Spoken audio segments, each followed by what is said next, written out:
नमस्कार दोस्तों, स्वागत है आप सभी का आपके अपने यूट्यूब चैनल ऑब्जेक्टिव सेंटर पर। दोस्तों, जो भी स्टूडेंट ऐसे हैं जो कि आईटीआई इलेक्ट्रॉनिक्स मैकेनिक का फर्स्ट ईयर का पेपर देने जा रहे हैं, तो उनके लिए दोस्तों ये वीडियो काफ़ी हेल्पफुल होने वाला है। क्योंकि दोस्तों ये जो पेपर है आप लोगों का ऑफिशियल क्वेश्चन पेपर है, जो कि 9 सितंबर 2024 को कंडक्ट कराया गया था। तो आईटीआई के छात्रों के लिए काफ़ी इम्पोर्टेंट हैं, जो इलेक्ट्रॉनिक्स मैकेनिक ट्रेड के हैं फर्स्ट ईयर के, क्योंकि इस वीडियो से आपको एक आइडिया लग जाएगा कि जो इलेक्ट्रॉनिक्स मैकेनिक ट्रेड है इसमें फर्स्ट ईयर में किस तरह के क्वेश्चन पूछे जाते हैं, और ये पिछले साल से काफ़ी ज़्यादा क्वेश्चन रिपीटेड भी होते हैं। तो चलिए हम लोग स्टार्ट करते हैं इस ऑफिशियल क्वेश्चन पेपर को। सबसे पहले दोस्तों यहाँ पर ट्रेड थ्योरी का क्वेश्चन पेपर है। यहाँ पर आप लोग देख सकते हैं चित्र में दिखाया गया सर्किट आरेख का कार्य क्या है। यहाँ पर दोस्तों जो आपको सर्किट आरेख ये दिखाया गया है, यह सर्किट आरेख दोस्तों आप लोगों का है पॉजिटिव शंट क्लीपर का। तो पॉजिटिव शंट क्लीपर आपका करेक्ट आंसर हो जाएगा। दूसरा क्वेश्चन यहाँ पे देखिए कर है, कौन सा पैरामीटर एक मल्टीमीटर द्वारा मापा जाता है। तो देखिए जो पैरामीटर एक मल्टीमीटर द्वारा मापा जाता है वह आपका वोल्टेज रहता है। तो जो पैरामीटर एक मल्टीमीटर द्वारा मापा जाता है वह आपका वोल्टेज होता है। यह आपका ऑप्शन नंबर पहला करेक्ट आंसर हो जाएगा। तीसरा क्वेश्चन यहाँ पर देखिए क्या कह रहा है कि डायोड में अधिकतम सुरक्षित रिवर्स वोल्टेज का क्या अर्थ है। तो देखिए डायोड में अधिकतम सुरक्षित रिवर्स वोल्टेज का अर्थ होता है पीआईवी वोल्टेज। ठीक, पीआईवी वोल्टेज आपका करेक्ट आंसर हो जाएगा। चौथा क्वेश्चन यहाँ पर कह रहा है कि अंतर्राष्ट्रीय दूरसंचार प्रणाली में यूएचएफ के लिए किस बैंड का उपयोग किया जाता है। तो अंतर्राष्ट्रीय दूरसंचार प्रणाली में यूएचएफ के लिए जो बैंड यूज किया जाता है वह आपका रहता है बैंड 9। ठीक है, तो बैंड 9 आपका करेक्ट आंसर हो जाएगा। एलईडी का फुल फॉर्म पूछा गया है, तो एलईडी का फुल फॉर्म होता है लाइट इमिटिंग डायोड। छठा क्वेश्चन है कि इलेक्ट्रॉनिक्स में क्लैपर सर्किट का उपयोग किस एप्लीकेशन में किया जाता है। तो इलेक्ट्रॉनिक्स में क्लैपर सर्किट का उपयोग हम लोग पावर सप्लाई में करते हैं। सातवां क्वेश्चन है कि टोंग टेस्टर का दूसरा नाम क्या है। तो देखिए जो टोंग टेस्टर होता है इसका दूसरा नाम क्लैंप मीटर होता है। ऑप्शन नंबर यहाँ पर एक करेक्ट आंसर हो जाएगा क्लैंप मीटर। आठवां क्वेश्चन कहा गया कि चित्र में दिखाया गया स्विच का नाम क्या है। तो ये जो दोस्तों आपको स्विच दिखाया गया है फिगर में, यह आपका कहलाता है एसपीडीटी स्विच। तो एसपीडीटी स्विच आपका करेक्ट आंसर हो जाएगा। नौवां क्वेश्चन है कि मानक टीटीएल चिप की पावर जो डिसिपेशन होता है वह क्या है। तो टीटीएल चिप की जो पावर डिसिपेशन होता है वह आपका 10 मिलीवाट पर गेट होता है यहाँ पर। अब देखिए 10 नंबर का क्वेश्चन कह रहा है यहाँ पर कि एलसी टैंक सर्किट की आवृत्ति द्वारा किस सर्किट का निर्धारण किया जाता है। तो एलसी टैंक सर्किट की आवृत्ति द्वारा जिस सर्किट का निर्धारण किया जाता है वह ऑसिलेटर होता है। ऑप्शन नंबर एक करेक्ट आंसर हो जाएगा। 11 नंबर क्वेश्चन है कि मल्टी वाइब्रेटर के ऑफ टाइम पल्स पर ऑन टाइम पल्स के अनुपात का क्या नाम है। तो ये रहता है आपका ड्यूटी साइकिल। तो ड्यूटी साइकिल आपका करेक्ट आंसर हो जाएगा। 12 नंबर क्वेश्चन कह रहा है कि विद्युत आवेश की इकाई क्या होती है। तो जो इलेक्ट्रिक चार्ज होता है इसका मात्रक होता है आपका कूलम। एम्पियर होता है धारा का, आवृत्ति का हर्ट्ज होता है, विभव का आपका वोल्ट होता है। 13 नंबर क्वेश्चन यहाँ पर कहा गया है कि समानांतर क्रम में जुड़े 10 ओम और 20 ओम के कुल प्रतिरोध का मान की गणना करें। तो देखिए दोस्तों यहाँ पर जो आएगा समानांतर में है ये और प्रतिरोध ज्ञात करना है, तो यहाँ पर जो आपका आंसर आ जाएगा 10 गुणे 20 बटे 10 प्लस 20, यानी कि 200 बटा आपको 30 कर लेना है। आप काट लीजिएगा इसको, 3 छक 18, 6.66 आपका आ जाएगा। 14 नंबर का क्वेश्चन यहाँ पर देखिए कह रहा है कि वोल्ट मीटर की सीमा बढ़ाने के लिए किस अवस्था में उच्च मान का प्रतिरोधक जोड़ा गया है। तो वो रहता है आपका सीरीज में। 15 नंबर क्वेश्चन है कि बैटरी को कैसे वर्गीकृत किया जाता है। तो जो बैटरी होता है उसको हम लोग वर्गीकृत करते हैं प्राथमिक सेल और द्वितीयक सेल के रूप में। ठीक है, तो प्राइमरी सेल और द्वितीयक सेल के रूप में हम लोग बैटरी को वर्गीकृत करते हैं। 16 नंबर क्वेश्चन कह रहा है कि 3 टर्मिनल नकारात्मक वोल्टेज रेगुलेटर आईसी कौन सा होता है। तो 3 टर्मिनल नकारात्मक वोल्टेज रेगुलेटर आईसी होता है IC 7905। अब देखिए 17 नंबर क्वेश्चन कह रहा है यहाँ पर कि मल्टी टर्न पोटेंशियोमीटर का नाम क्या है। तो मल्टी टर्न पोटेंशियोमीटर का जो दूसरा नाम होता है मल्टी टर्न ट्रिम पॉट्स। तो यहाँ पर मल्टी टर्न ट्रिम पॉट्स यहाँ पर करेक्ट आंसर हो जाएगा। 18 नंबर क्वेश्चन चित्र में दिखाया गया सर्किट का नाम क्या है। तो ये जो सर्किट आपको दोस्तों दिखाया गया है यह सर्किट आपका कहलाता है एस्टेबल मल्टी वाइब्रेटर। तो stable multi vibrator option number 1 correct answer हो जाएगा। 19 नंबर क्वेश्चन है चित्र में दिखाया गया परीक्षण सर्किट का उपयोग क्या है। तो दोस्तों ये जो आपको परीक्षण सर्किट दिखाया गया है यह आपका कहलाता है आईजीबीटी की कार्य स्थिति का परीक्षण करने के लिए। तो आईजीबीटी की कार्य स्थिति का परीक्षण करने के लिए ऑप्शन नंबर यहाँ पर सी करेक्ट आंसर हो जाएगा। 20 नंबर क्वेश्चन कहा गया कि जर्मेनियम सेमीकंडक्टर सामग्री की तुलना में सिलिकॉन ट्रांजिस्टर को क्यों प्राथमिकता दी जाती है। तो जर्मेनियम सेमीकंडक्टर सामग्री की तुलना में सिलिकॉन ट्रांजिस्टर को जो प्राथमिकता दी जाती है हाई थर्मल स्टेबिलिटी के कारण दी जाती है। तो उच्च तापीय स्थिरता आपका option number B correct answer हो जाएगा। 21 नंबर क्वेश्चन कह रहा है कि BCD का क्या अर्थ है। तो देखिए BCD का अर्थ होता है बाइनरी कोडेड डेसिमल। तो binary coded decimal option number C correct answer हो जाएगा। 22 नंबर क्वेश्चन यहाँ पर कह रहा है कि परिचालन एम्पलीफायरों में संदर्भित दर का क्या अर्थ है। तो परिचालन एम्पलीफायरों में संदर्भित दर का अर्थ होता है कि आउटपुट वोल्टेज में परिवर्तन की दर। तो rate of change in output voltage आपका करेक्ट आंसर हो जाएगा। 23 नंबर क्वेश्चन है कि BF245B के लिए अधिकतम ड्रेन करंट ID क्या होता है। तो होता है आपका 25 मिली एम्पियर। 24 नंबर क्वेश्चन है यहाँ पर कि कौन सी स्थिति के कारण MCB विद्युत परिपथ को तोड़ती है। तो वो रहता है दोस्तों आप लोगों का शॉर्ट सर्किट। दोस्तों जो भी स्टूडेंट ऐसे हैं जो कि फर्स्ट ईयर में हैं या सेकेंड ईयर में हैं, अगर वो ITI कर रहे हैं तो आप लोगों को दोस्तों सबसे पहले सर्च करना है ITI सरकारी रिजल्ट। यहाँ से आप अपने एग्ज़ाम की बेहतर तैयारी कर पाएंगे। तो देखिए आपको ITI सरकारी रिजल्ट वेबसाइट पर आ जाना है। जैसे ही आएंगे दोस्तों तो यहाँ पर देखिए ITI का जितना भी अपडेट होता है चाहे वो दोस्तों आप लोगों का ITI का सरकारी एग्ज़ाम से संबंधित हो, latest job admit card result जो भी होता है ITI बेस पर जितनी भी वैकेंसी निकलती हैं आपको सारा अपडेट रिजल्ट आंसर की यहाँ पर आपको मिल जाएगा। बाकी अगर आप लोग ITI का एग्ज़ाम देने जा रहे हैं तो आप लोगों के लिए एक अलग से सेक्शन क्रिएट कर दिया गया है। बस आपको इस ITI एग्ज़ाम वाले सेक्शन पर आपको क्लिक करना है। इस ऑप्शन पर जैसे क्लिक करेंगे तो देखिए जो भी ITI के कैंडिडेट होते हैं अगर DGT के द्वारा कोई भी सूचना दी जाती है तो वो आपको यहाँ पर सबसे पहले ऊपर मिल जाता है सूचना। बाकी आपको ITI का एडमिट कार्ड रिजल्ट आंसर की और सर्टिफिकेट डाउनलोड करने का लिंक यहाँ पर दिया गया है। ठीक है, बाकी यहाँ पर देखिए आप लोगों को यहाँ पर नीचे दे दिया गया है दोस्तों टेलीग्राम चैनल जो कि ITI का एक टेलीग्राम ग्रुप है। आप लोग इसको ज़रूर ज्वाइन कर लीजिएगा क्योंकि जो भी अपडेट होते हैं और ये जो मैं PDF पढ़ा रहा हूँ वो भी आपको इसी टेलीग्राम ग्रुप में मिल जाएंगे। बाकी अगर दोस्तों आप लोग ITI का जो निम्मी का क्वेश्चन बैंक होता है वो डाउनलोड करना चाहते हैं तो आपको इस रेड वाले बटन पर आपको क्लिक करना है। इसके बाद देख सकते हैं दोस्तों ITI का जो निम्मी का क्वेश्चन बैंक होता है ऑफिशियल फर्स्ट ईयर और सेकेंड ईयर दोनों छात्रों के लिए अपलोड कर दिया गया है। यहाँ पर देखिए वर्कशॉप कैलकुलेशन एंड साइंस का फर्स्ट ईयर का क्वेश्चन पेपर है, यहाँ पर सेकेंड ईयर का क्वेश्चन पेपर है। यहाँ पर चैप्टर का नाम है, यहाँ पर ब्लू कलर पर क्लिक करेंगे तो यहाँ पर आपका MCQ आ जाएगा। चैप्टर का यहाँ पर वीडियो सोल्यूशन भी दिया गया है चैप्टर वाइज, आप लोग इसको क्लिक करके देख सकते हैं। इसी तरह से सेकेंड ईयर का भी है। जिनको दोस्तों PDF डाउनलोड करना है जो ITI का निम्मी का क्वेश्चन पेपर है ऑफिशियल क्वेश्चन बैंक वो यहाँ पर PDF फाइल देख रहे हैं, इस ब्लैक कलर वाले पर क्लिक करके आप अपना PDF फाइल डाउनलोड कर पाएंगे।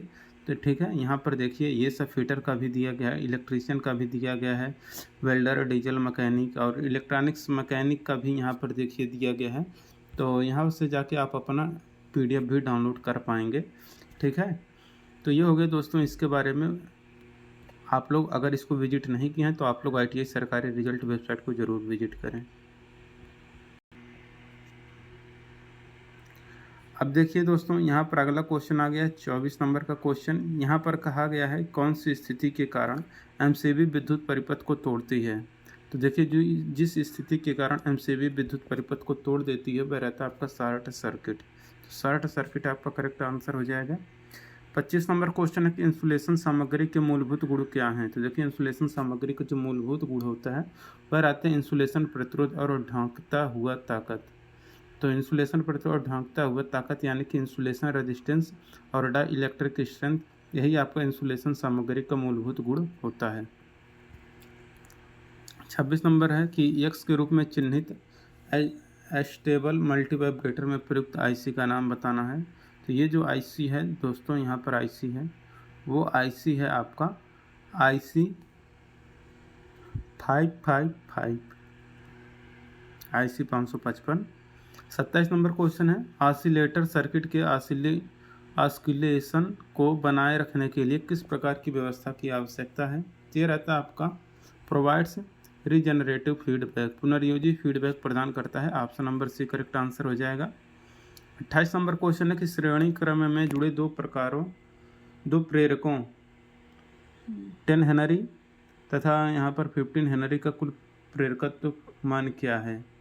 तो यहाँ पर दोस्तों श्रेणी क्रम में जुड़ा है और ये प्रेरकत्व है तो ये आपका जुड़ जाएगा, तो आपका 25 हेनरी हो जाएगा। कैपेसिटर रहता तो आप लोगों का वही आपका मल्टीपल दोनों का गुणा कर देते हैं और उससे भाग दे देते हैं जोड़ के, तो वो आपका कैपेसिटर का रहता है। ठीक है, तो यहाँ पर बात किया है हेनरी वाले का, तो वो आपका जुड़ जाएगा। यदि 10 किलो ओम अवरोधक के माध्यम से 10 मिली एम्पियर करंट प्रवाहित होते तो शक्ति का प्रसार होगा। तो यहाँ पर शक्ति का जो प्रसार होगा वो होगा आपका 1000 मिलीवाट। ठीक है, आपका करेक्ट आंसर हो जाएगा 1000 मिलीवाट इक्वल टू वी, ऐसे आप लोग निकाल सकते हैं, या P equal to I square R से भी निकाल सकते हैं। अब देखिए 30 नंबर का क्वेश्चन कह रहा है यहाँ पर पावर मॉसफेट्स के लिए ड्राइव सर्किट को कैसे युग्मित किया जाता है। तो मॉसफेट के लिए ड्राइव सर्किट को जो युग्मित किया जाता है वह पल्स ट्रांसफार्मर का उपयोग करके युग्मित किया जाता है। 31 नंबर क्वेश्चन है ओपैम्प की इनपुट क्या होती है। तो देखिए ओपैम्प की जो इनपुट स्टेज होती है वह आपका डिफरेंशियल एम्पलीफायर होता है। 32 नंबर क्वेश्चन है कि एम्पलीफायरों में सकारात्मक फीडबैक का उपयोग क्यों किया जाता है। तो एम्पलीफायरों में सकारात्मक फीडबैक का उपयोग किया जाता है दोलन पैदा करने के लिए। तो दोलन पैदा करना आपका करेक्ट आंसर हो जाएगा।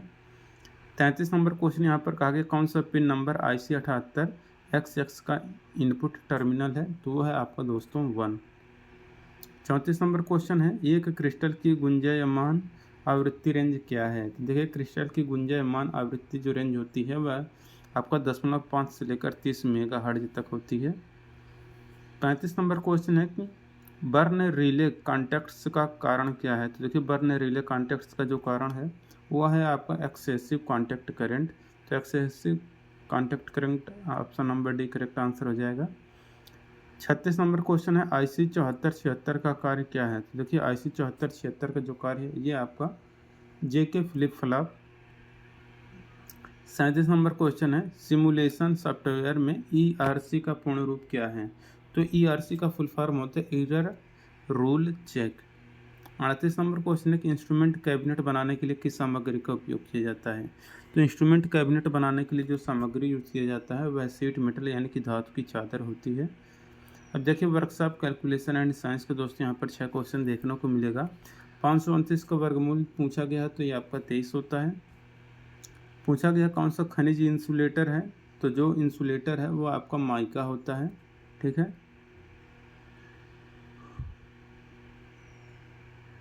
तीसरा क्वेश्चन है कौन सा बहुत अच्छा कंडक्टर है। तो जो कॉपर होता है ये आपका बहुत अच्छा कंडक्टर होता है। चौथा क्वेश्चन है पानी की विशिष्ट ऊष्मा का मान क्या है। तो देखिए जो पानी की विशिष्ट ऊष्मा होती है वह 1 होती है। पांचवा क्वेश्चन इनमें से मूलभूत इकाइयाँ कौन कौन सी हैं। तो देखिए मूलभूत जो इकाइयाँ हैं वह लेंथ, मास और टाइम है। तो द्रव्यमान, लंबाई और समय आपका करेक्ट आंसर हो जाएगा। अब देखिए यहाँ पर कह रहा पानी का क्वथनांक कितना होता है। तो पानी का क्वथनांक आपका 100 डिग्री सेल्सियस होता है। अगला क्वेश्चन यहाँ पर देखिए इंजीनियरिंग ड्राइंग का 6 क्वेश्चन देखने को मिलेगा। पहला क्वेश्चन यहाँ पर कहा गया है कि ये जो उपकरण है इसकी आपको पहचान करनी है। ये जो उपकरण है ये आपका चांदा कहलाता है और अंग्रेजी में इसको हम लोग प्रोटेक्टर बोलते हैं। तो यहाँ पर प्रोटेक्टर यानी कि चांदा आपका करेक्ट आंसर हो जाएगा। दूसरा क्वेश्चन ये किस प्रकार का प्रिज्म दिखाया गया है। तो यहाँ पर देखिए आपको कितना भुजा दिखाया गया है, तो 2, 2, 4, 2, 6 भुजा दिखाया गया है। तो ये आपका कहलाएगा हेक्सागोनल प्रिज्म। तो हेक्सागोनल प्रिज्म आपका करेक्ट आंसर हो जाएगा। उपकरण का नाम बताना तो ये आपका गुनिया, ये आप लोगों के लिए ये ट्राई स्क्वायर कह रहेगा। तो देख सकते हैं ट्राई स्क्वायर या गुनिया यहाँ पर करेक्ट आंसर हो जाएगा। IC 7912 का उपयोग का उद्देश्य क्या है? तो IC 7912 का जो उद्देश्य होता है यह रहता है आपका रेगुलेशन यानी कि विनियमन का। तो रेगुलेशन आपका करेक्ट आंसर हो जाएगा। 5वां क्वेश्चन है कि मानक के अनुसार सर्कल में कौन सा आयाम सही ढंग से चिन्हित है? तो जो आयाम सही ढंग से चिन्हित होता है दोस्तों वो है आपका यहाँ पर यह वाला डायमेंशन आपका सही तरीके से दर्शाया गया है। 6वां क्वेश्चन यहाँ पर कि फोटोवोल्टाइक सेल का पता लगाएं। तो ये जो दोस्तों आपको फोटोवोल्टाइक सेल है वो आपका ये वाला फोटोवोल्टाइक सेल है, देख सकते हैं इस पर प्रकाश का सिंबल दिखाया जाता है इस तरह से, और ये यहाँ पर सेल का सिंबल दिखाया गया है। तो ये फोटोवोल्टाइक सेल है। अब एम्प्लॉयबिलिटी स्किल का 25 क्वेश्चन देखने को मिलेगा। MSME का फुल फॉर्म पूछा गया, micro small and medium enterprises आपका करेक्ट आंसर हो जाएगा। दूसरा क्वेश्चन है कि जिस तरह से पैसा बचाया जाता है, खर्च किया जाता है और निवेश किया जाता है वह फाइनेंशियल लिटरेसी वित्तीय साक्षरता होता है। ऑप्शन नंबर 1 करेक्ट आंसर हो जाएगा। तीसरा क्वेश्चन है कि गोल आर कैटेगराइज्ड एज, लक्ष्यों को किस रूप में वर्गीकृत किया जाता है? तो देखिए जो लक्ष्य होते हैं उसको हम लोग लॉन्ग टर्म और शॉर्ट टर्म 2 रूपों में वर्गीकृत कर सकते हैं, अल्पकालिक और दीर्घकालिक। करेक्ट आंसर हो जाएगा। चौथा क्वेश्चन यहाँ पर आगे कौन से एक अच्छा संचार माना जाता है? तो रिसीवर के प्रति प्रेषक सकारात्मक है, तो sender is positive towards receiver. Correct answer हो जाएगा इसका। 5वां क्वेश्चन कि उच्चारण किसको संदर्भित करता है? उच्चारण ध्वनि के उत्पादन को संदर्भित करता है। 6वां क्वेश्चन कि WAN का फुल फॉर्म होता है वाइड एरिया नेटवर्क। 7वां क्वेश्चन है कि एंट्री लेवल जॉब का क्या मतलब होता है? तो देखिए जो एंट्री लेवल जॉब होता है इसका मतलब होता है कि यह एक शुरुआती या जूनियर स्तर की नौकरी है। तो इट इज ए स्टार्टिंग और जूनियर लेवल जॉब आपका करेक्ट आंसर हो जाएगा। 8वां क्वेश्चन है क्रिया के वर्तमान प्रगतिशील काल के साथ रिक्त स्थान की पूर्ति करें, यानी कि इसको प्रेजेंट प्रोग्रेसिव टेंस में लेकर जाना है। तो हो जाएगा the train is passing through the tunnel, आपका करेक्ट आंसर हो जाएगा। 9वां क्वेश्चन यहाँ पर कहा गया है रिक्त स्थान को भरना है, तो यहाँ पर हो जाएगा they are good friends. Option number C correct answer हो जाएगा। 10 नंबर क्वेश्चन है कि अनुचित पद को पहचानिए। तो देखिए वायु प्रदूषण, ध्वनि प्रदूषण, जल प्रदूषण होता है, लेकिन हरित प्रदूषण या ग्रीन प्रदूषण ये कोई भी प्रदूषण नहीं है। SMS का फुल फॉर्म पूछा है, तो शॉर्ट मैसेज सर्विस यहाँ पर SMS का फुल फॉर्म होता है। 12 नंबर क्वेश्चन है आपके रिज्यूम के मुख्य शीर्षकों को रेखांकित करने के लिए किस शॉर्टकट कुंजी का उपयोग किया जाता है? ये रहता है आपका Ctrl+U। 13 नंबर क्वेश्चन करें उचित इंट्रोगेटिव विशेषण के साथ रिक्त स्थान को भरें। यहाँ पर क्या हो जाएगा वेयर आर यू गोइंग, आप कहाँ जा रहे हैं, वेयर आर यू गोइंग हो जाएगा। व्हाट इज स्ट्रेस, तनाव क्या है? तो फीलिंग ऑफ फ्रस्ट्रेशन या डिसअपॉइंटमेंट, तो निराशा या निराशा की भावना ही आपका तनाव कहलाता है। 15 नंबर क्वेश्चन है नौकरियां जो पिछले 5 वर्षों में पुरानी हो गई हैं उसको हम लोग STD बूथ कहते हैं। Option number B correct answer हो जाएगा। 16 नंबर क्वेश्चन है पेस्ट कमांड के लिए शॉर्टकट कुंजी क्या है? तो देखिए पेस्ट कमांड के लिए शॉर्टकट कुंजी Ctrl+V होता है। Ctrl+X से यहाँ पर कट होता है, Ctrl+C से आपका कॉपी होता है, Ctrl+A से आपका ऑल सेलेक्ट होता है। 17 नंबर क्वेश्चन है कंप्यूटर प्रणाली में होते हैं, तो हार्डवेयर और सॉफ्टवेयर ये कंप्यूटर सिस्टम में होते हैं। GDP का फुल फॉर्म पूछा गया है, तो GDP का फुल फॉर्म होता है gross domestic product. 19 number question MS Excel में वर्कशीट के संग्रह को किस रूप में जाना जाता है? तो MS एक्सेल में वर्कशीट के संग्रह को हम लोग वर्कबुक के रूप में जानते हैं। Option number D correct answer हो जाएगा। 20 नंबर क्वेश्चन की लिंग रूढ़वादिता हो सकती है, तो देखिए जो लिंग रूढ़वादिता होती है ये आपका हार्मफुल और हार्टफुल दोनों हो सकती है, हानिकारक और दुखदायी हो सकती है। 21 नंबर क्वेश्चन है पहली औद्योगिक क्रांति की शुरुआत कहाँ से हुई? तो ये हुआ दोस्तों 18वीं सदी से, ठीक है। तो औद्योगिक क्रांति की शुरुआत 18वीं सदी से हुई थी। चर्चा शिष्टाचार का डोंट है। तो यहाँ पर जो है वो है आपका अनावश्यक बहस करें, तो अनावश्यक बहस करना नहीं चाहिए, ठीक है। और 23 नंबर क्वेश्चन है, ग्राहक प्राप्त करने के 4 चरण कौन से होते हैं? तो इक्विजिशन, रिटेंशन, सेटिस्फैक्शन और लॉयल्टी होता है। Option number C correct answer हो जाएगा। 24 नंबर क्वेश्चन, कौन सा साइबर अपराध है? तो ऑनलाइन गैम्बलिंग। तो जुआ खेलना आपका साइबर अपराध है। एक ट्रिपल ए लिसनिंग का हिस्सा नहीं है। तो देखिए कौन ट्रिपल ए लिसनिंग का हिस्सा नहीं है, वह आपका एनेक्सिटी आपका करेक्ट आंसर हो जाएगा। तो दोस्तों ये आपका पूरा कंप्लीट होता है, देख सकते हैं। इसी तरह के प्रश्न आपके एग्जाम में पूछे जाएंगे। वीडियो अच्छा लगा हो वीडियो को लाइक करिए, अपने दोस्तों के साथ शेयर करिए। पीडीएफ लेने के लिए टेलीग्राम जरूर ज्वाइन करें। मिलेंगे नेक्स्ट वीडियो में। Thank you.